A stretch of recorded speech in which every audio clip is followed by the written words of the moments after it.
east আমাৰ পৰিধি আপোনাৰ শক্তি আজি পবিত্ৰ ঈদ উল ফিতৰ ইছলাম ধৰ্মাৱলম্বী লোকসকলৰ মাজত ব্যাপক উৎসাহ মছজিদত সমূহীয়া নামাজ সহস্ৰাধিক লোকৰ ঐক্য সম্প্ৰীতি আৰু ভাতৃত্ববোধৰ বাণী বিলাই দেশজুৰি ঈদ উদযাপন নাজিৰা মঠিয়া জিলাৰ কোঁৱৰগাঁৱত নাহৰ ফুটুকীক হত্যা প্ৰাতঃভৱনলৈ যোৱা 3জন লোকক আক্ৰমণ নাহৰ ফুটুকীৰ ক্ষুদ্ৰ লোকে হানি খুচি হত্যা কৰিলে বাঘটো দুদিনলৈ সন্ধান নাই বায়ুসেনাৰ নিখোজ বিমানৰ অৰুণাচলৰ আকাশত সন্ধানহীন AN-32 সন্ধানত নিৰন্তৰ চলিছে অভিযান দুখনকৈ অত্যাধুনিক বিমানেৰে আকাশৰ পৰা পৰ্যবেক্ষণ পাহাৰতলী পৰিৱেশ দিৱস গোলকীয় উষ্ণতা বৃদ্ধিয়ে মানৱ জাতিলৈ সৃষ্টি কৰিছে ভাবুকিৰ বিশ্বৰ লগতে ৰাজ্যতো পৰিৱেশ দিৱস উদযাপনৰ প্ৰস্তুতি গছপুলি ৰোপণ আৰু প্ৰকৃতি সংৰক্ষণেৰে পৰিৱেশ অক্ষুণ্ণ ৰখাৰ আহ্বান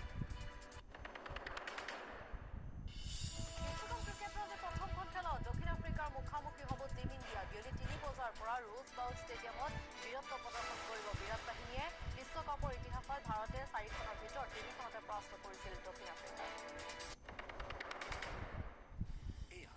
নিউজ 18 নেটৱৰ্ক আৰু আপুনি চাই আছে নিউজ 18 অসম নৰ্থ ইষ্ট আমাৰ পৰিধি আপোনাৰ শক্তি